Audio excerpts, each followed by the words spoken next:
नमस्कार दोस्तों, मेरा नाम है हरप्रीत और आप देख रहे हैं बैंकिंग वाला। एसबीआई क्लर्क का अभी मैंने हालिया एक सेफ अटेम्प्ट का वीडियो किया था जहां पे प्रीलिम्स की स्ट्रेटेजी मैंने बताई थी और बच्चों का बहुत प्यार मिला। बच्चों ने काफी अच्छे से उसको सीखा समझा और लगभग एक रिक्वेस्ट थी कि सर एक जो है वो मेंस के लिए भी आप बता दीजिए ताकि अभी से हमारी स्ट्रेटेजी जो है वो क्लियर हो जाए। देखिए, मैं जो भी एनालिसिस करता हूं डेटा के बेस पे करता हूं और डेटा बहुत, देखिए, इंस्टेड ऑफ दिस कि आप कुछ प्रिडिक्ट करें, अगर आप डेटा के आधार पर चीजों को समझेंगे तो वो आपके लिए आसानी हो जाएगी।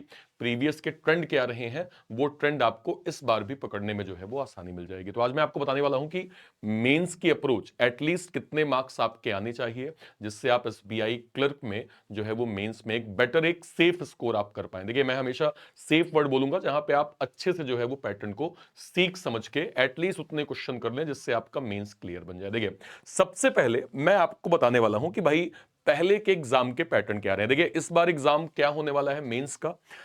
इंग्लिश के जो है वो 40 मार्क्स होंगे, 35 मिनट का जो है वो टाइम मिलेगा। मैथ्स में आपको 50 मार्क्स मिलेंगे, 45 मिनट का टाइम मिलेगा। रीजनिंग में आपको 60 मार्क्स मिलेंगे, 45 मिनट का टाइम मिलेगा।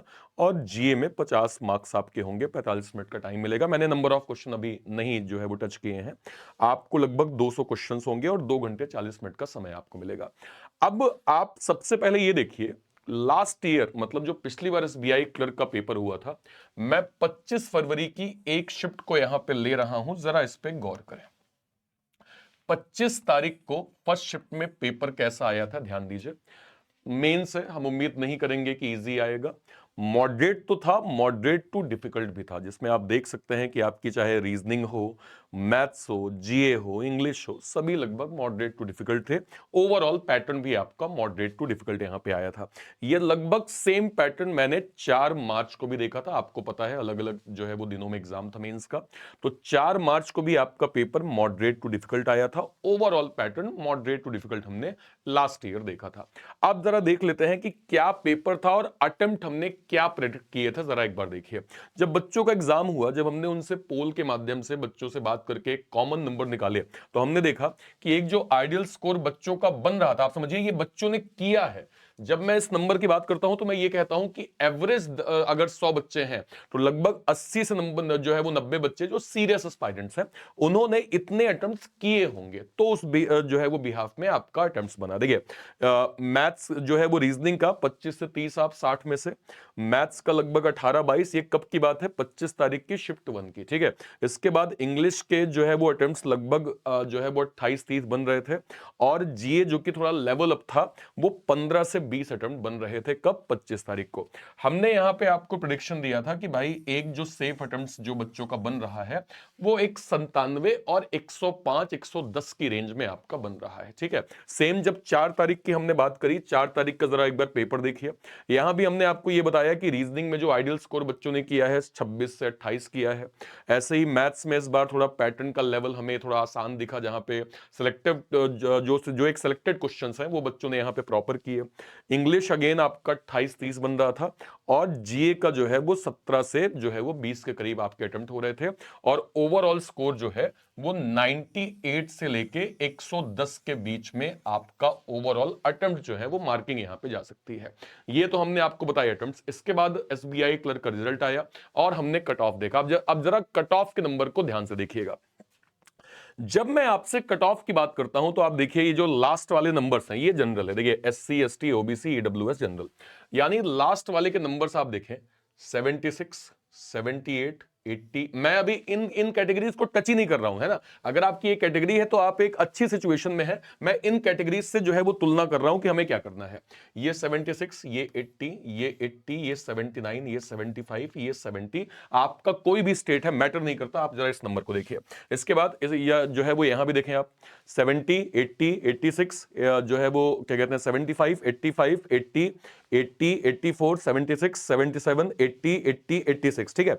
मैं आपको कहना क्या चाह रहा हूं, मैंने आपसे कहा कि हमारा जो सेफ अटेम्प्ट बच्चों का था जब एग्जाम हुआ था तब 110 बना था, ठीक है, 110 अटेम्प्ट बना था। और अभी जब कट ऑफ आया तो कट ऑफ जो है वो नियर 80 के करीब जा रहा है। इसका मतलब क्या है? इसका मतलब यह है कि आप सीधे सीधे 30 का डिफरेंस लीजिए।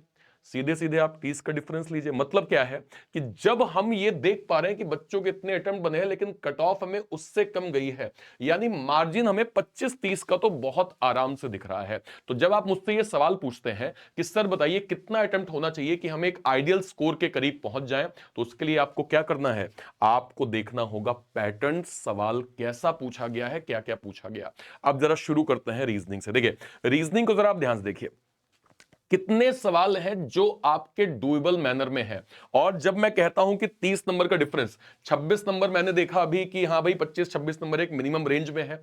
अगर मैं 30 नंबर सभी को कम कर दूं, 4 सब्जेक्ट हैं, तो भी आप यहां पे कह सकते हैं कि 6, 7, 8 नंबर अगर आप कम कर देंगे पर सब्जेक्ट, तब भी आपको दिक्कत नहीं होगी। यानी कि जो आइडियली एज अ टीचर हम हमेशा बोलते हैं कि आप जो है वो अगर 20 के करीब आपका स्कोर हो रहा है तो वो अच्छा स्कोर जो है वो मेंस के हिसाब से माना जाता है। अब जरा ध्यान दीजिए, आप क्या आप वर्ड बेस्ड क्वेश्चन कर सकते हैं? बिल्कुल, हमने प्रीलिम्स में अच्छे से पढ़ा है। मीनिंगफुल कर सकते हैं? बिल्कुल। नंबर बेस्ड कर सकते हैं? बिल्कुल। इनइक्वालिटी के दोनों फॉर्मेट, कोडेड जो है वो सिलॉग और कोडेड इनइक्वालिटी दोनों फॉर्मेट, कोडेड ब्लड, इसके अलावा new pattern coding, conditional coding और डेटा सफिशिएंसी। अब ध्यान दीजिए जरा, 4, 8 है ना, इसके बाद यहां पे 12, 12, 6, 18, 21, 24, 25, 26, 27 और मशीन इनपुट। चूंकि अगर आपने बेसिक अच्छे से पढ़ा है, मैंने इसको लास्ट में काउंट इसलिए किया क्योंकि ये टफ नहीं है, मेंस में ही आता है और मैंने इतने पैटर्न करवाए हैं कि आप मशीन इनपुट भी आराम से कर सकते हैं। मैं आपसे क्या कहना चाह रहा हूं, आप इन पजल्स को साइड करिए। जो सिलेक्टेड नंबर्स हैं, क्या आपको दिख रहा है कि उसमें आपका स्कोर 30 बन सकता है? हाँ सर दिख तो रहा है, कोई दिक्कत नहीं। चलिए जरा ये कब का जो है वो पेपर था, ये आपका पेपर था आई थिंक 25 तारीख का, है ना। ये आपका 25 की रीजनिंग थी, ये आपकी 4 मार्च की रीजनिंग हो गई। अब एक बार 4 मार्च की रीजनिंग को एनालिसिस करते हैं। ध्यान दीजिए जरा, मैं जरा पहले पहले पजल को साइड करता हूं। मीनिंगफुल वर्ड एक क्वेश्चन, मशीन इनपुट ठीक है, alpha numeric 4 question, step based जो मैं करवाता हूं मेंस में 2 question, conditional coding 2 question, blood relation 1 question, coded direction 4 question, new pattern coding 3 question. और चलिए मैंने अभी लॉजिकल को भी साइड कर दिया। मैं मानता हूं कि बहुत सारे बच्चे लॉजिकल में भी थोड़ा सा उनका जो है वो ये रहता है कि पहले मिसलेनियस कर लिया जाए। 3, 7, 7, 1, 8, 8, 2, 10, 12, 14, 14, 5, 19, 19, 1, 20 और 20, 22 के करीब आपका आइडियल स्कोर जो है वो लॉजिकल छोड़े और पजल को छोड़ने का। ऐसा नहीं कि पजल हमें टच नहीं करना, नहीं भाई, लेकिन पहली अप्रोच हमारी क्या है कि हमें उन नंबर्स को निकालना है जो नंबर्स हमें थोड़ा कॉन्फिडेंस देंगे। ठीक है, अब आपने 20-22 नंबर यहां निकाल लिए। अब आपके सामने 4 पजल है। क्या क्या पजल है भाई? बॉक्स के साथ कलर है, स्क्वायर के साथ जो है वो छह छह जो है वो पोजीशंस है, 2 वैकेंट हैं। मंथ पजल के साथ फ्रूट वाली कंडीशंस है। ईयर पजल जो है वो 2020, देखिए ये सिंगल वेरिएबल है भाई। 2021 का आपका बेस ईयर, एक क्वेश्चन आराम से आप इसको बना लेंगे। और डेजिग्नेशन पजल विथ हाइट, इसको हम रैंक पजल का एक लेवल अप बोलेंगे, इसको भी आप बना लेंगे। देखिए आपके 27-28 स्कोर तो यही हो गए, 27-28 स्कोर आपका यही हो रहा है। और जितनी पजल्स हैं, ऐसा भी नहीं कि ये टफ है भाई, बहुत आराम से आप इन पजल को सॉल्व कर सकते हैं।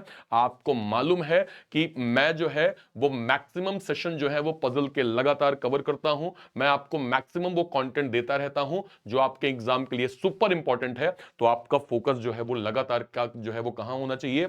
डेली 12 बजे के सेशन में। इसके बाद जो वीकेंड्स में मैं पजल का सेशन करवाता हूं, आपको उसको भी फोकस करना चाहिए, क्योंकि वो भी आपके लिए एक आइडियल सिचुएशन जो है वो बनेगी। ठीक है भाई, तो ये आपका कंप्लीट मैंने पैटर्न जो है वो रीजनिंग का बता दिया। सेम एनालिसिस आपको मैं ये दे रहा हूं, इसका स्क्रीनशॉट लेके मैथ्स में भी सेम एनालिसिस करिएगा कि आपके कितने जो है वो क्वेश्चंस प्रॉपर बन रहे हैं। ये आपका पैटर्न 25 तारीख का है, ये वाला पैटर्न आपका 4 तारीख का है। ये बिल्कुल आप स्क्रीनशॉट लीजिए और खुद से आप देखिए, खुद से समझिए कि आप इसमें ऐसे कौन कौन से क्वेश्चंस हैं जिसको निकाल के आप प्रॉपर यहां पे बना सकते हैं। ठीक है भाई, ओके। ये फिर आपका इंग्लिश का पैटर्न 25 तारीख का, और ये वाला पैटर्न आपका जो है वो 4 तारीख का। मैंने जीए कवर नहीं किया है क्योंकि जीए थोड़ा वास्ट आता है, तो 6 से 8 महीने की आपको जीए जो है वो पढ़नी पड़ेगी। बाकी सब्जेक्ट्स को मैंने यहां पे कवर किया है। ठीक है भाई, ओके। अब जब हम बात करते हैं कि भाई आपका स्कोर जो है वो आइडियल स्कोर कितना होना चाहिए, तो आइडियल स्कोर के लिए जैसे ये वाले अटेम्प्ट्स को आप देखिए, मैंने कहा 110 100 जो है वो 8 के करीब आपका जो है वो सेफ स्कोर है। अब हमारा कट ऑफ जो है वो 80 गया, कई जगह में कट ऑफ उससे भी कम गया है, बट मैं एक 80 जो है वो एक एवरेज मार्किंग ले लेता हूं। 30 का डिफरेंस मुझे करना है। अगर मेरे पास 4 सब्जेक्ट हैं तो अगर मैं 6-7 नंबर को भी मार्जिनल यहां पे हटाऊंगा तो आप कह सकते हैं कि देखो ये 26 का 20 एक स्कोर है, अच्छा स्कोर है। हालांकि आपका 25 बन जाए बहुत अच्छा है, लेकिन अगर इससे कम भी है तो भी कोई दिक्कत नहीं है।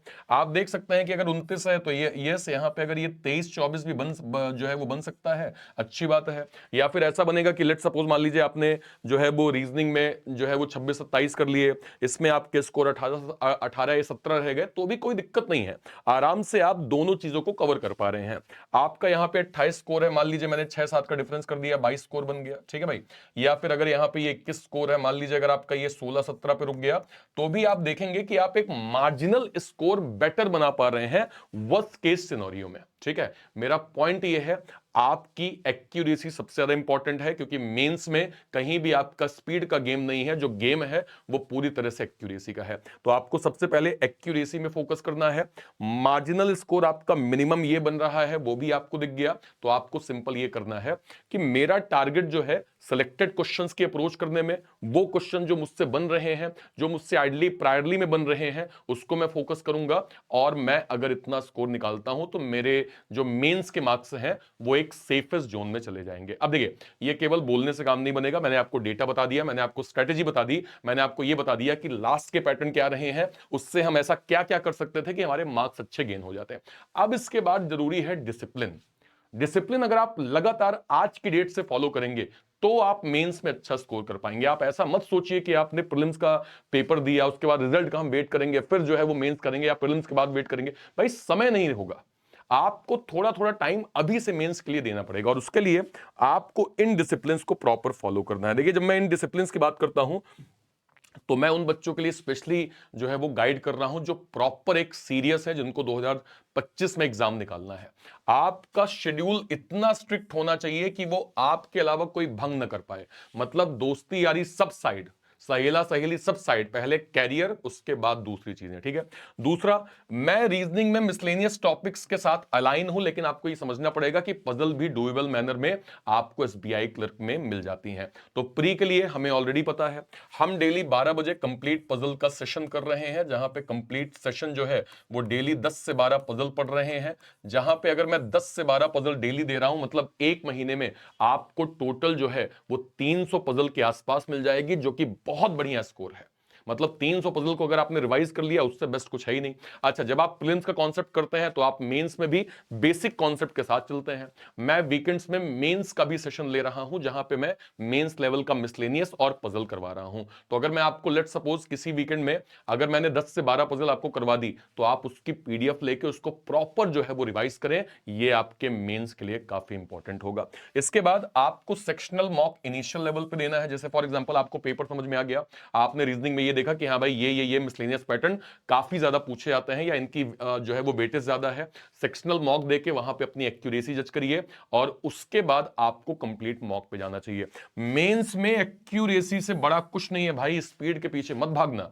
मेंस में एक्यूरेसी से बड़ा कुछ नहीं है, इसका एक्यूरेसी मेंटेन होगी, आप यकीन माने आप एग्जाम क्रैक कर लेंगे, ठीक है भाई। ओके, इसके बाद डेली एक तो प्रीलिम्स का मॉक देना है, और अभी से आपको हफ्ते में 2 से 3 दो एटलीस्ट आप मेंस के मॉक का टाइम शेड्यूल आप खुद से डिसाइड कर लीजिए कि आप कैसे जो है वो बनाएंगे। लेकिन एटलीस्ट हफ्ते में 2 मॉक मेंस वाले देने का प्रैक्टिस जो है वो करना स्टार्ट कर दें। लास्ट में स्पीड मैथ्स ना केवल आपके प्रीलिम्स में काम आती है, मेंस की कैलकुलेशन में भी आपकी स्पीड मैथ्स बहुत काम आती है। तो स्पीड मैथ्स को हल्के में नहीं लेना है, इसको भी लगातार हमें फोकस करते जाना है, ठीक है भाई। अब जब मैंने ये कंप्लीट शेड्यूल बना दिया, तो एक हमारे पास वन वे सॉल्यूशन है उन बच्चों के लिए जो ये कहते हैं कि सर मैं अभी अभी नींद से जगा हूं, क्या मेरा एसबीआई क्लर्क जो है वो बेटर हो सकता है? The answer is yes. हमने एसबीआई क्लर्क का एक डेडिकेटेड टारगेटेड बैच लॉन्च किया है। इस बैच में हम most relevant, most accurate exam में पहले पूछे गए या इस बार पूछे जाने वाले मोस्ट जो है वो रेलेवेंट कंटेंट को हम कवर कर रहे हैं। अगर आपका टारगेट है एसबीआई क्लर्क को जो है वो क्रैक करने का, तो ये डेडिकेटेड बैच आपके लिए है। हाँ, यहां पे डिसिप्लिन आपको मेंटेन करना पड़ेगा, आपको कंसिस्टेंसी मेंटेन करनी पड़ेगी।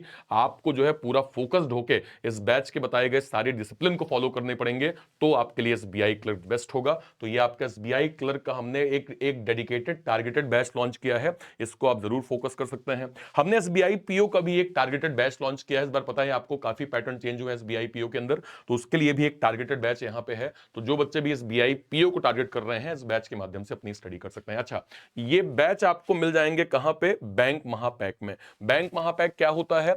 अगले 1 साल तक जितने भी banking, insurance, SEBI, NABARD, RBI, इसके जो भी बड़े नोटिफिकेशंस के जो भी बैचेस बनेंगे, वो सब आपको बैंक महापैक के अंदर 1 साल तक फ्री ऑफ कॉस्ट मिलने वाला है, जिसकी 1 साल की फीस केवल और केवल 2399 रुपए यहां पे रखी गई है। तो सारे के सारे बच्चे इसको आज के आज जरूर अवेल करें। इसके माध्यम से आपको सारे इंपॉर्टेंट बड़े बैचेस इसके अंदर मिल जाएंगे। इसमें चाहे आपका प्री, मेंस, जो है वो डिस्क्रिप्टिव, साइकोमेट्रिक, है ना, इंटरव्यू, जो भी गाइडेंस होगी वो सब आपको यहां मिलेगा। Test series, mock test, DPP practice, DPP के क्वेश्चंस, एक्स्ट्रा कंटेंट, सब कुछ आपको यहां मिल जाएगा। तो वन वे सॉल्यूशन होगा आपकी प्रैक्टिस के लिए, आप इसको जरूर अवेल कर सकते हैं। कहीं भी कोई डाउट होता है, वीडियो के कमेंट सेक्शन में अपनी बात आप जरूर रखिएगा, ठीक है। अगर आप मेंस का मॉक दे रहे हैं तो मुझे एक बार कमेंट सेक्शन में जरूर बताइएगा कि आपके मेंस में मार्क्स कितने आ रहे हैं, ठीक है। Till then bye bye, thank you so much, thank you so much, thank you, thank you.